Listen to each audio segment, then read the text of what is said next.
আমি আশ্চর্য হলাম এবং আমি এই ভিডিওটি দেখলাম। শি জিনপিং ইংলিশ জানে না। বিশ্বাস করতে পারেন?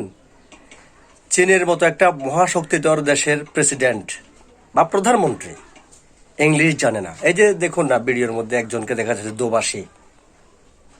শি জিনপিং চীনের ভাষায় কথা বলতেছেন আর দোভাষী ট্রাম্পকে সেটি বুঝিয়ে দিচ্ছেন ইংলিশে।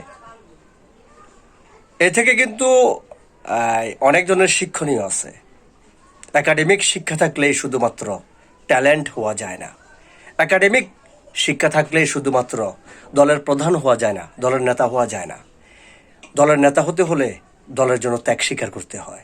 দলের নেতা হতে হলে, দেশের প্রধানমন্ত্রী হতে হলে এলেম থেকে হেলেমের জোর থাকতে হয়। শি জিনপিং তার জ্বলন্ত উদাহরণ। আমি ভিডিওটি দেখেছি, শি জিনপিং তার ভাষায় কথা বলতেছে, তার মাতৃভাষায়।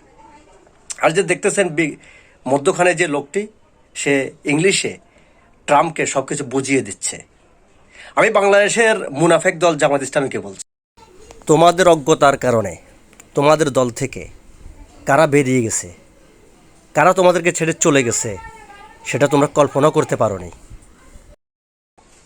আর এই কারণে তোমরা ইনশাল্লাহ কিয়ামতের ময়দানে আল্লাহর পক্ষ থেকে পাকড়াও হবে এবং পরিণাম জাহান্নাম।